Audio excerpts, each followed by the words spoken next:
지치고 슬픈 일도 있었지만 우리를 붙들어 주시고 회복의 은혜를 베풀어 주셨기에 오늘도 이렇게 주님의 은혜 안에 저희가 머무를 수 있음을 고백합니다. 아버지, 이 나라에 새로운 대통령이 세워졌습니다. 하나님께서 그 마음을 붙드시고 이 땅의 공의와 정의를 바로 세우는 통치자가 되게 하여 주시옵소서. 권력보다 책임을, 개인의 이익보다 국민을 먼저 생각하는 지도자가 되게 하시고 분열이 아닌 화합을 이루어 나가는 나라가 되게 하옵소서. 이 땅 위에 하나님의 정의와 평화가 흐르게 하시고 억눌린 자가 위로받고 약한 자가 보호받는 사회가 되도록 주님의 뜻을 이루어 주시옵소서. 우리도 작은 실천으로 그 큰 뜻에 동참하는 믿음의 백성들이 되게 주께서 인도하여 주시옵소서. 지금 이 시간 교회 안에 모든 어르신들을 위해 기도드립니다.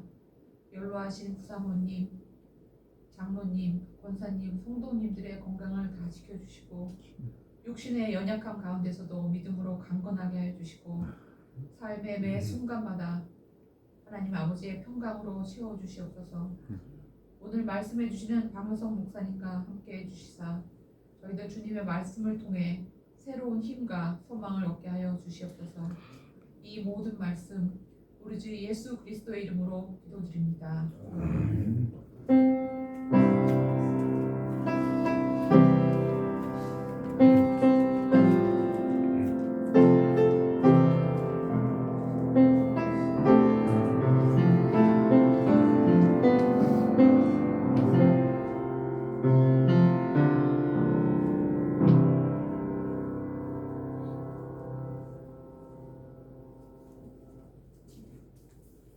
오늘 봉독드릴 말씀은 출애굽기 3장 1절부터 14절 말씀, 누가복음 4장 18절에서 19절 말씀, 사도행전 9장 31절 말씀입니다. 모세는 미디안 제사장인 그의 장인 이드로의 양떼를 치는 목자가 되었다. 그가 양떼를 몰고 광야를 지나서 하나님의 산 호렙으로 갔을 때 거기에서 주님의 천사가 떨기 가운데서 있는 불꽃으로 그에게 나타났다. 그가 보니 떨기에 불이 붙는데도 그 떨기가 타서 없어지지 않았다. 모세는 이 놀라운 광경을 좀 더 자세히 보고 어째서 그 떨기가 불에 타지 않는지를 알아보아야 하겠다고 생각하였다. 모세가 그것을 보려고 온 것을 보시고 하나님이 떨기 가운데서 모세야, 모세야 하고 그를 부르셨다. 모세가 대답하였다. 예, 제가 여기 있습니다. 하나님이 말씀하셨다. 이리로 가까이 오지 말아라. 네가 서 있는 곳은 거룩한 땅이니 너는 신을 벗어라. 하나님이 또 말씀하셨다. 나는 너의 조상의 하나님, 곧 아브라함의 하나님, 이삭의 하나님, 야곱의 하나님이다. 모세는 하나님을 뵙기가 두려워서 얼굴을 가렸다. 주님께서 다시 말씀하셨다. 나는 이집트에 있는 나의 백성이 고통받는 것을 똑똑히 보았고 또 억압 때문에 괴로워서 부르짖는 소리를 들었다. 그러므로 나는 그들의 고난을 분명히 안다. 이제 내가 내려가서 이집트 사람들의 손아귀에서 그들을 구하여 이 땅으로부터 저 아름답고 넓은 땅, 젖과 꿀이 흐르는 땅, 곧 가나안 사람과 헷 사람과 아모리 사람과 그리스 사람과 히위 사람과 여부수 사람이 사는 곳으로 데려가려고 한다. 지금도 이스라엘 자손들이 부르짖는 소리가 나에게 들린다. 이집트 사람들이 그들을 학대하는 것도 보인다. 이제 나는 너를 바로에게 보내어 나의 백성 이스라엘 자손을 이집트에게서 이끌어내게 하겠다. 모세가 하나님께 아뢰었다. 제가 무엇이라고 감히 바로에게 가서 이스라엘 자손들을 이집트에서 끌어내겠습니까? 하나님이 대답하셨다. 내가 너와 함께 있겠다. 네가 이 백성들을 이집트에서 이끌어낸 다음에 너희가 이 산 위에 하나님을 예배하게 될 때 그것이 바로 내가 너를 보냈다는 징표가 될 것이다. 모세가 하나님께 아뢰었다. 제가 이스라엘 자손에게 가서 너희 조상의 하나님께서 나를 너희에게 보내셨다고 말하면 그들이 저에게 그의 이름이 무엇이냐 하고 물을 터인데 제가 그들에게 무엇이라고 대답해야 합니까? 하나님이 모세에게 대답하셨다. 나는 곧 나다. 너는 이스라엘 자손에게 이르기를 나라고 하는 분이 너를 그들에게 보냈다고 하여라. 주님의 영이 내게 내리셨다. 주님께서 내게 기름을 부으셔서 가난한 사람들에게 기쁜 소식을 전하게 하셨다.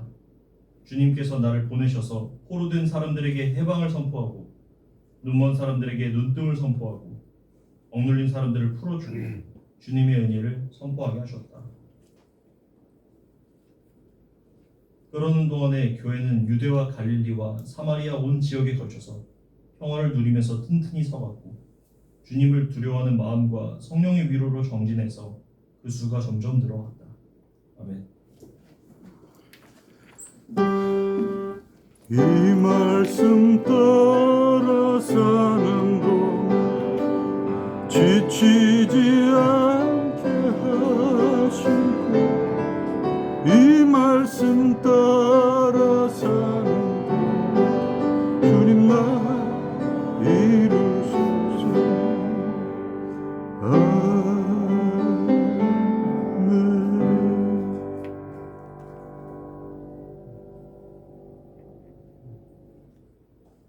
박윤성 목사님께서 말씀 전하시겠습니다.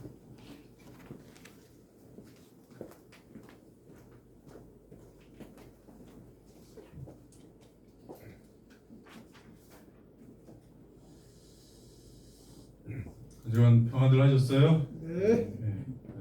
우리 하나님의 은혜와 자비가 이 한 주간도 풍성히 넘치시는 그런 걸음들 되시길 빕니다.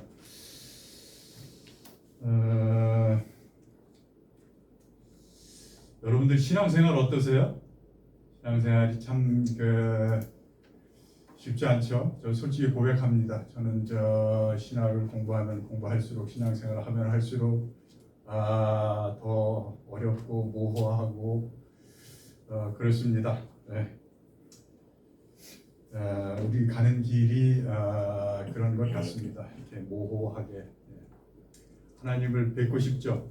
하나님이 저 모세를 만나 주신 것처럼 이렇게 우리한테 어느 날 갑자기 떨기나무한테 아니면 목소리라도 딱 해서 찾아와 주셔서 너 이거 해라 딱 그러면 너무 좋을 텐데 그렇지 않은 이렇게 그런 우리 신앙생활을 하면서 언제나 하나님 만나기를 고대하면서 저도 가는데요. 왜 하나님을 우리가 쉽게 만나지 못한다고 느끼고 있을까요? 왜 그럴까요? 네. 제가 상담 심층 심리학을 공부하고 그리고 이쪽으로 건너온 이유가 그것입니다. 종종 말씀드리지만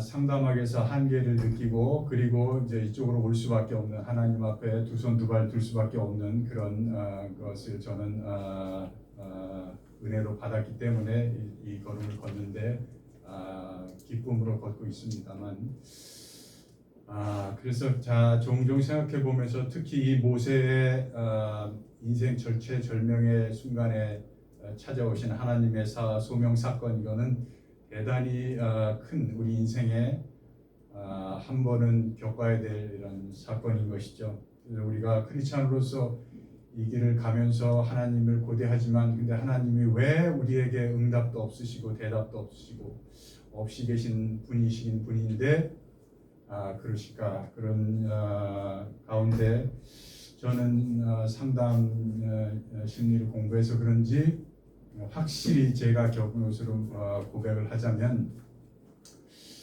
우리는 이건 제 말씀뿐만 아닌데 우리는 자기의 어려서의 부모와의 그 양육 환경 그리고 상처 이런 것을 기필코 한 번은 상처 치유를 하기 위해서 제대로 들여다봐야 한다는 것입니다. 이것은 여러분들이 존경하는 김경재 목사님도 그와 같은 말씀을 저하고 나눈 적이 있습니다.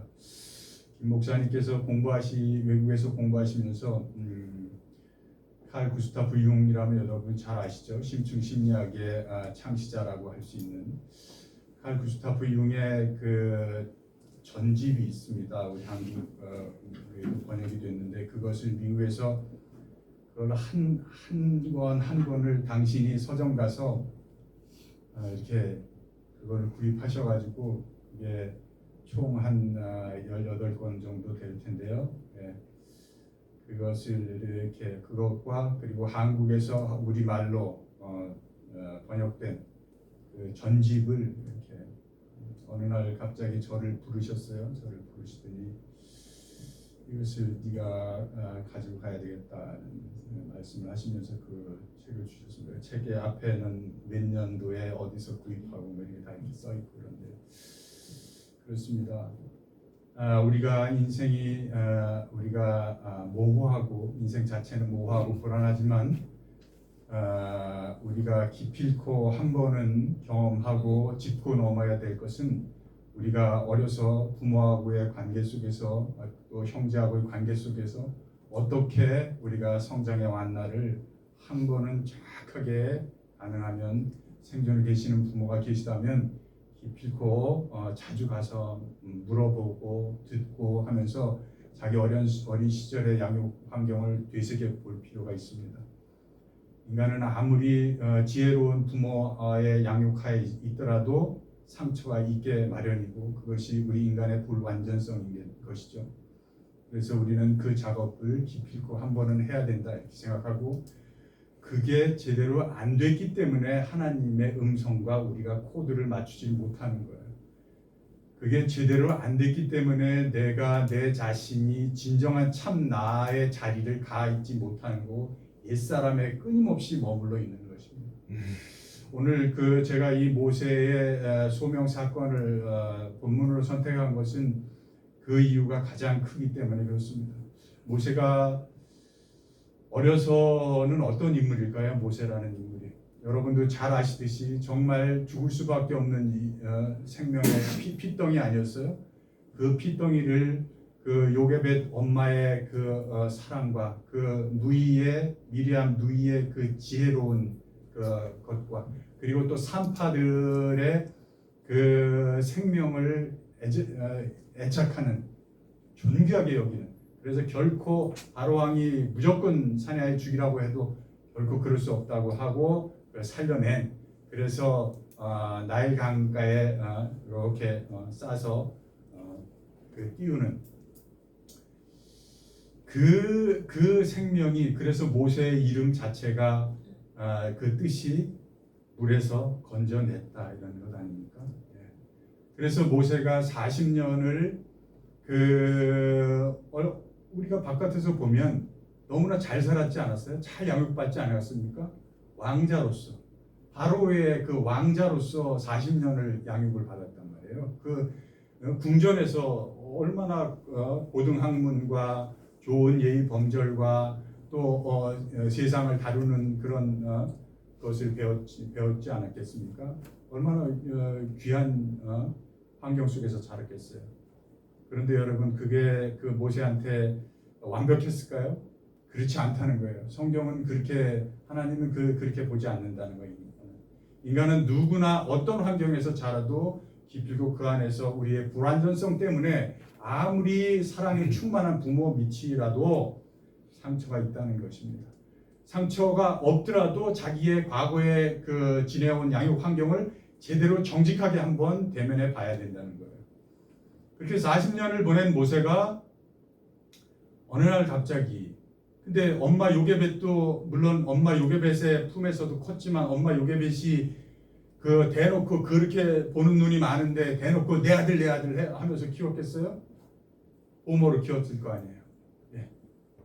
마음은 뭐 좋지만 그거를 표현을 못했을 거 아니에요. 예. 말로도 잘 못했을 거 아니에요. 예. 저는 심리학에 늘 말씀드리지만 그 바탕은 다 이 성경 안에서 있다고 이렇게 보는 사람입니다. 성경을 읽다 보면 다 거기에서 원류가 다 뽑아서 나와 있어요. 심리학이 다 거기서 그 뿌리를 두고 있는 것입니다.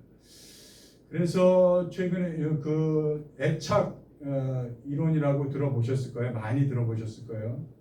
우리가 어려서 부모하고의 그 대상 관계 속의 양육 환경 속에서 애착이 형성되는데 그게 안정형 애착으로 형성이 되느냐 아니면 불안전성으로 애착이 형성되느냐에 따라서 이 사람이 성장해서 사람과의 관계 속에서 뭐 연애도 마찬가지고 친구들과의 관계도 마찬가지고 사회 관계도 마찬가지고 거기에서 그 성격이 그대로 드러나서 그대로 행위를 한다는 것이죠. 만약에 안정형으로 잘 애착이 형성된 그래도 그나마 부모가 환경이 좀 경제적으로도 풍성하고 부모가 나름대로 지혜롭고 그래서 그 사랑과 지혜를 잘 적재적소에 때에 맞게 잘 제공하면서 양육한 사람은 안정적인 애착이 형성된다는 거예요. 그래서 커서는 사회생활도 환경도 사람과의 관계도 편하게 잘 이끌어가고 만들어가고 그러면서 관계가 자꾸 확대 재생산된다는 것이죠. 그러나 그 반대로 예를 들자면 회피형 애착을 형성된 사람들이 있어요. 예를 들면 부모가 굉장히 이성적이거나 뭐 예를 들어서 뭐 교사나 뭐 그런 특별히 또 뭐 어떤 그 단체 예를 들면 군 출신이거나 뭐 이런 경우가 종종 있는데요. 저도 살면서 그런 경험을 했는데요. 그래서 부모가 정말 친밀하게 자녀를 어우 내 새끼 하면서 사랑을 여러분 표현하는 거예요. 표현 못하고 옛날 부모들은 그렇잖아요. 그걸 뭐 표현해야 알아? 내가 이렇게 고생하고 바깥에 가서 힘들게 고생한 거 니들 사랑해서 하는 거잖아라고 얘기하는데 그렇지 않다는 거예요. 표현해야 안다는 거예요. 사랑. 근데 이제 옛날 부모님들은 그러지 않으셨잖아요. 그냥 그 묵묵히 당신이 하시면서 표현 잘 안 하셨다고요. 그런 부모 밑에서 자라고 이성적이고 그러면 이 회피형 애착으로 이렇게 형성이 돼서 이 자식도 커서 관계하는데 한계를 느낀다는 거예요. 누구하고 친밀하게 더 가까이 가고자 해도 그게 안 되는 거예요. 자기가 받은 게 없으니까 부모한테 받은 것도 없고 그 부모도 그 부모 윗대 부모에게서 받은 게 없으니까 그것을 줄 줄을 모르는 거예요. 줄 양식이 없는 거예요. 또 불안정한 애착의 부모를 둔 친구는 그냥 불안정 부모가 우리의 대부분 우리 부모 때가 대부분이 이제 6.25를 겪고 그래서 경제적으로 굉장히 궁핍하고 또 먹고 살기 힘들고 그리고 또 사회적으로 굉장히 바깥에 나가서 일하면 지쳐서 들어오고 또 아버지는 뭐 집안칸 마련하기 위해서 그렇게 바깥에 땀 흘리고 그걸 풀기 위해서 또 술 한잔 하고 들어와서 또 뭐 때로는 행패를 부리시고 뭐 그러신 그런 불안정한 애착이 형성된 경우가 우리 세대에 많이 있습니다. 우리 세대에. 그러면 이제 일반 자식을 양육하는 데 있어서 그 애정이 일관적이지 않은 거예요. 부모가 형편이 좀 기분이 좀 오늘 좋고 뭐 돈벌이 좀 잘 되고 그러면 오우 내 새끼 하는데 어느 날 갑자기 뭐 일이 잘 안 풀리거나 바깥에서 뭔 일이 있었거나 아니면 자기의 욕구 불만이거나 그러면 애기가 달려들어도 얘가 왜 이렇게 귀찮게 해? 이런 식으로 일관성이 없다는 거예요. 부모가. 그러면 이제 얘가 자기의 생존 자체에서 나오는 그런 자기의 욕구를 자꾸 뒤로 미루는 거죠. 밑으로 자꾸 억누르는 거죠. 그게 성장해서도 사람과의 관계 속에서 대부분 불안정한 애착을 형성된 이 사람은 다른 사람은 높게 평가하는데 자기의 자존감은 굉장히 낮게 이렇게 평가를 하는 거예요. 그러면서 어떻게 보면 그 인간의 성장에서 관계 속에서의 가장 큰 욕구는 인정 욕구에 메말라 가지고 그 욕구에 그냥 매달려서 뭘 해도 다른 사람의 평가와 눈치와 이런 걸 보면서 행위를 하게 되고 그러면서 진정으로 참 자기를 만나는 그 상태가 자꾸 멀어지는 거예요. 그러다가 어느 사회에서 관계성에서 레떼를 하나 견장을 달아주기나 하면 그것이 진짜 자기인 것으로 착각을 하고 에고 팽창이 되고 에고 확장에만 몰두하게 되는 것이죠. 그래서 자꾸 진짜 참 자기를 만나는 자리가 자꾸 멀어지는 거예요. 자꾸. 그러면서 자기 내면의 소리에는 아무리 내가 열심히 달려도 열심히 생활을 해도 공부하고 곤궁성으로 빠지고 소외 속에 시달리고 불안은 점점 다가오고 엄습해오고 그러는 것이죠. 모세는 어땠을까요? 모세 여러분 잘 보시면 아무리 그렇게 겉보란 듯이 그렇게 좋아도 그래도 그 속에 빈 구석이 굉장히 많은 것입니다. 모세가. 그래서 제가 보기에는 뭐 불안정한 애착이 형성이 됐을 거로 이렇게 농후하게 그렇게 보이는데 그러다가 어느 날 40이 가까이 돼서 요셉의 어미가 너는 애굽인이 아니야. 너는 이스라엘 민족이야. 히브리 족속이야. 라고 자기의 정체성을 어느 날 얘기했겠죠. 그게 어떻겠어요? 그 당시에 바로의 왕자로서 그 바로는 신이었잖아요. 그 당시엔 신이었잖아요. 그 신의 아들로서 그 왕자로서 살아가면 어떻겠어요? 어마어마했겠죠. 바깥을 나가기만 해도 모든 사람이 머리를 조아리지 않았겠어요? 자기 스스로 자기가 얼마나 큰 파워를, 얼마나 위대한 파워를 가지고 있다는 것을 알았겠죠. 그리고 그런데 내가 히브리인이야? 내 출신이?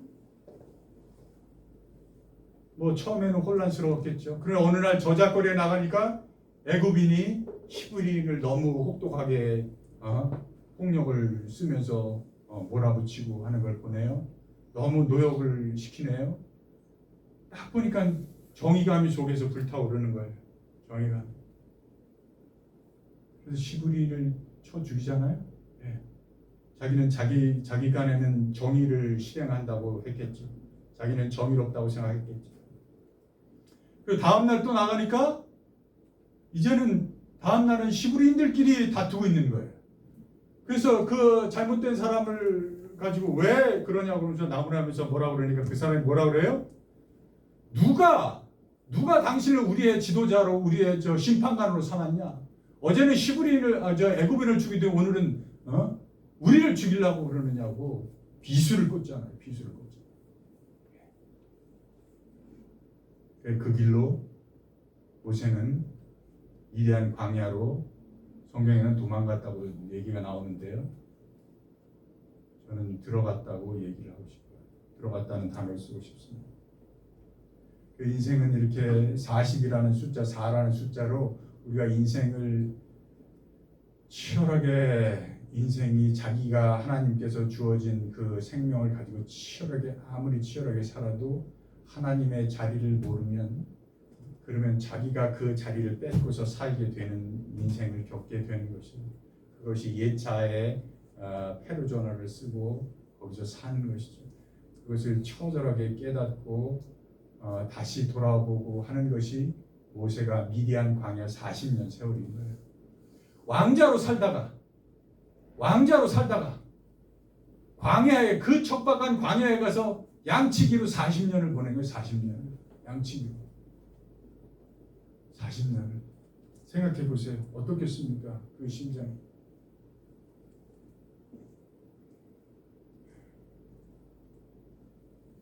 우리가 미디안 인물 모세를 통해서 그가 자신의 부모와 그 양육 환경과 그것으로 인한 그의 전반적인 인생 여정이 어떤 길로 인도되는지를 살펴보면서 바로 우리 자신을 정직하게 들여다볼 수 있는 그런 길라잡이의 시간이 됐으면 해서 이 본문을 선택했습니다. 오늘 사도행전 9장 31절의 말씀처럼 우리가 자신의 생존에서 오는 존재 불안을 넘어서 관계성의 풍성함을 얻어서 소의 곤궁을 넘어서고 평안해지고 든든히 세워가면서 주를 경외함을 잊지 않으면서 늘 성령의 도우심을 받으며 우리 생명의 더욱 풍성함을 맛보는 그 길로 우리가 가고자 하는 것입니다. 성경은 정확하게 우리가 어떻게 살아야 잘 사는 거라는 것을 정확하게 얘기해 주고 있어요. 정확하게 얘기해 주고 있어요. 뭐 돌려 얘기하지 않아요. 오늘 누가복음 4장 본문이 그것입니다. 예수님이 내가 온 것은 정확하게 여러분이 누구를 닮으려고 지금 이 길을 가르치는 거예요? 예수님 닮으려고 그러시는 거 아니에요? 내가 온 것은 눈먼 자를 눈뜨게 하고 귀머거리를 들리게 하고 벙어리를 말하게 하고 앉은 자를 일어서게 하고 죽은 자를 살리고 가난한 자를 부욕해 하고 눌린 자를 자유케 하기 위해서 내가 왔다는 거예요. 우리는 그 길을 가기 위해서 이 길을 걷는 거예요. 그 길을 가기 위해서. 아닌 거 아닙니다. 뭐 신앙생활하면서 뭐 너무 많이 유치찬란한 얘기를 많이 해서 더 얘기하고 싶지 않은데 뭐 건강하고 남들보다 뭐 돈 잘 벌고 승진하고 뭐 사업 번창하고 그거 아니에요, 여러분. 네. 아시지 않습니까? 네. 그런데 모두에도 말씀드렸듯이 이 자리를 가기가 쉽지가 않은 거예요, 솔직히 말하면. 네. 왜 그러냐? 성경에서 정확하게 모세가 광야 40년 미디안 광야 생활하면서 수없이 복귀했을 그 시간을 정확하게 알고 여러분도 그 시간을 복귀해야 된다는 거예요. 해야 된다는 거예요. 이게 무슨 뭐 상담 심리학에서 나오는 거를 내가 여러분들한테 얘기하는 거 아니에요. 그거 아니에요. 성경은 심층 심리학의 모태가 뿌리가 성경이라는 거를 강하게 자신 있게 얼마든지 말씀드릴 수 있어요.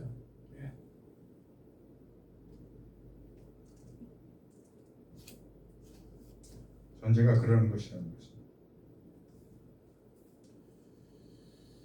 우리는 오늘 모세를 위대한 민족 지도자로 보기 이전에 그냥 한 사람으로서 그의 전반기를 심층 심리학적인 차원에서 들여다봄으로써 그를 통해서 우리 자신을 볼 수 있는 계기가 됐으면 하는 것이죠. 그래서 애착 형성 과정도 이렇게 말씀을 드렸어요. 그렇습니다. 모세의 어린 시절 어떠했는지를 우리 자신을 단추해 보면서 우리가 더 깊이 들여다볼 필요가 있다고 말씀도 드렸습니다.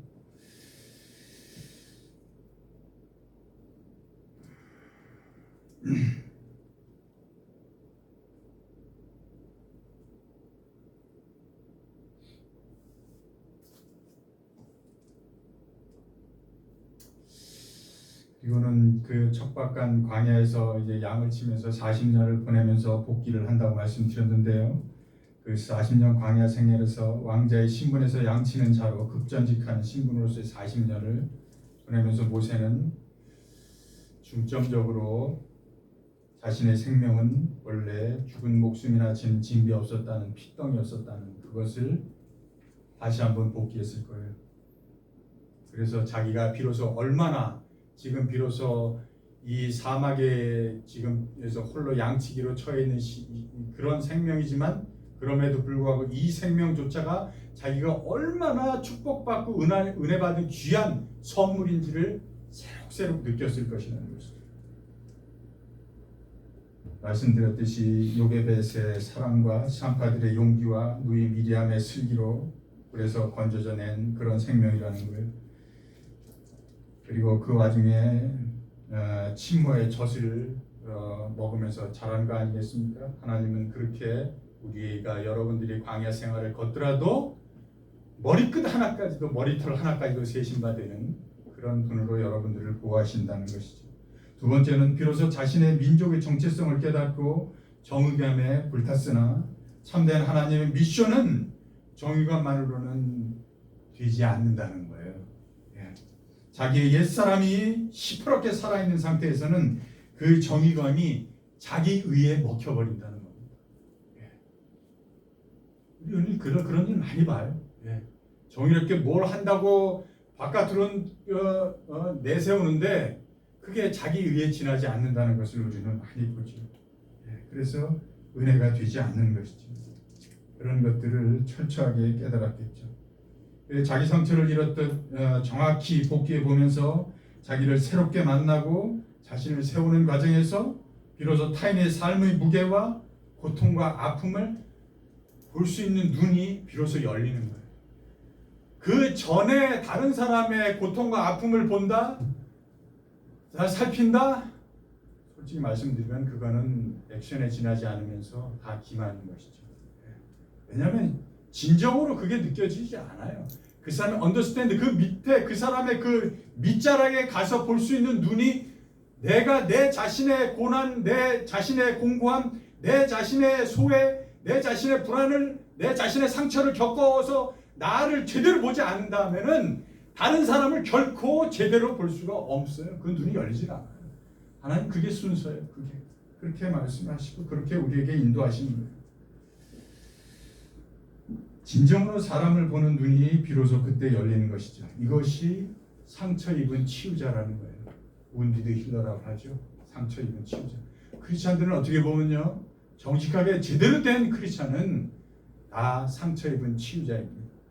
자기 상처를 결코 무시하고 등한시하고 회피하고 뒤로 물려놓고 그리고 남을 뭐 그리스도의 사랑으로 사랑한다? 기만입니다. 웃기는 소리예요. 예. 그렇습니다. 그러나 그렇다고 해서 뭐 전혀 그럼 그런 행동을 하지 말아야 되느냐? 아니, 그렇지 않습니다.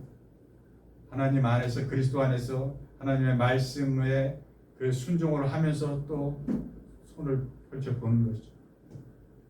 거기서 하나님이 그 손을 펼치는 과정 속에서 자기를 보게 하고 타인을 진정으로 보게 되는 영안을 열고 주시는 것이기 때문에 순종하면서 거기에 순명하는 것이죠.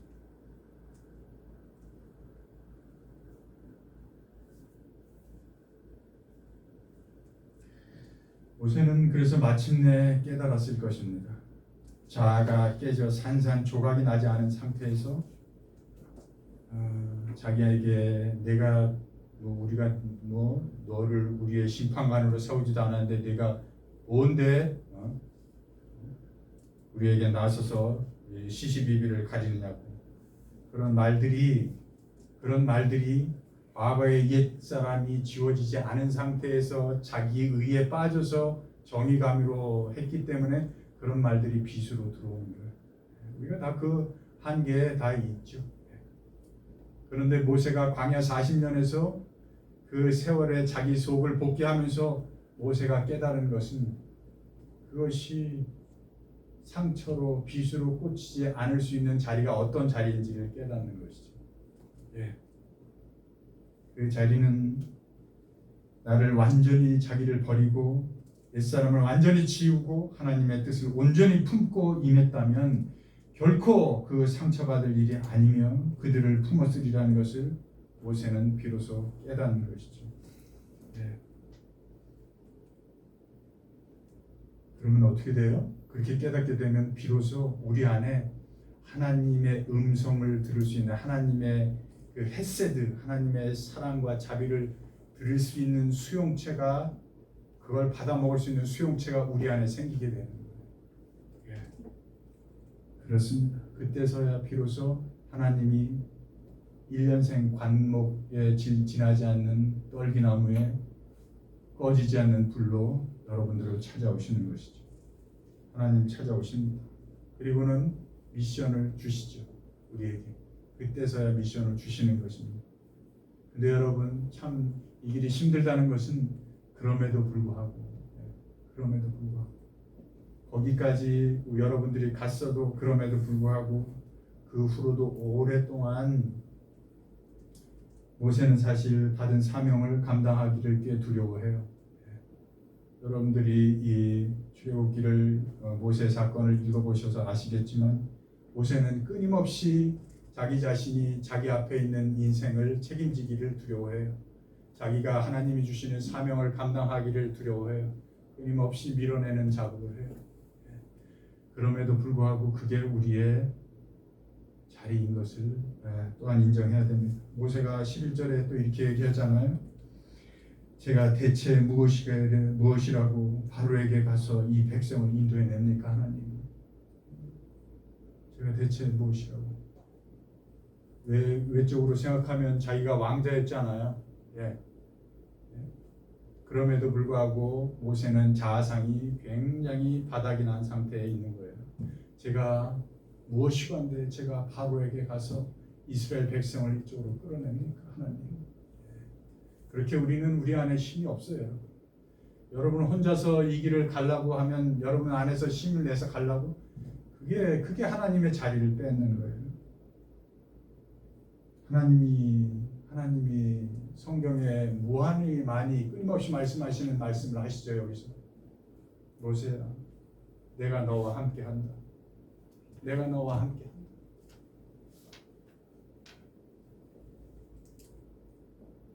내가 언제나 너와 함께한다. 힘을 내라, 용기를 내라 그러시는 거죠.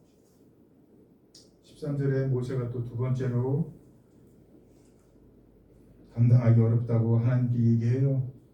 제가 이스라엘 백성들에게 가서 너희 조상의 하나님이 나를 보내셨다 하면 그들이 대체 그 이름이 무엇이냐고 물을 텐데 제가 누구라고 합니까?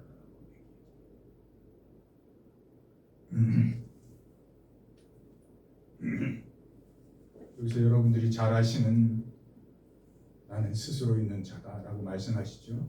스스로 있는 자가 너를 보냈다고 말하라고 하잖아요. I am that I am. 예. 스스로 있는 스스로 한다는 거예요. 누가 뭘 하라고 종용하고 권면하고 그래서 마지못해서 하는 게 아니에요. 이 기독교 안에서는. 그리스도 안에서는 진정으로 진리가 들어오면 스스로 하는 게 스스로 내면에서 힘이 나서 하는 거예요. 하나님의 그 새 세대의 그 사랑을 내가 충분히 받을 수 있는 수용체를 가지고 그 사랑을 받아서 그 진리가 내 안에서 힘이 발화되는 거예요. 그래서 스스로 하는 거예요. I am that I am. 스스로 있는 자가 너를 보냈다는 스스로 있는 자가.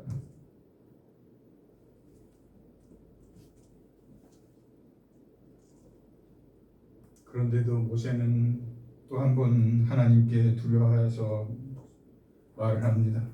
4장 1절에는 그들이 나를 믿지 아니하고 내 말을 듣지 아니하며 말하기를 여호와께서 내게 나타나지 아니하였다 하면 제가 어찌합니까? 네가 하나님 어디 있어? 네가 하나님 알아? 그러면 어찌합니까? 그렇게 모세가 또 하나님께 그렇게 얘기하잖아요. 하나님이 그런 모세에게 내 손에 든 것이 뭐냐? 지팡이입니다. 그 지팡이를 던져봐라. 왜 던지니 뱀이 되잖아요. 그 뱀의 꼬리를 잡아들어요. 하나님이 여러분들의 갈 길을 인도하시겠다는 거예요.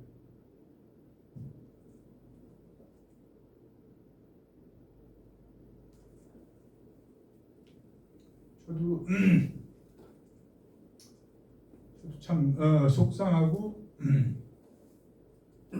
그렇습니다. 하나님이 우리의 갈 길을 인도하시겠다고 지팡이를 우리 손에 주어주시길 늘 기도하면서 그렇습니다.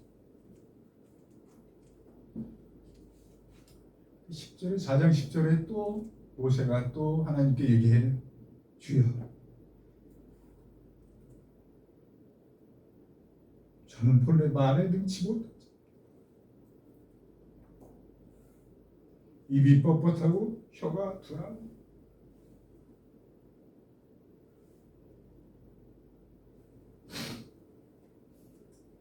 하나님이 이렇게 대답하세요. 누가 사람의 입을 지었느냐? 나 여호와가 아니냐?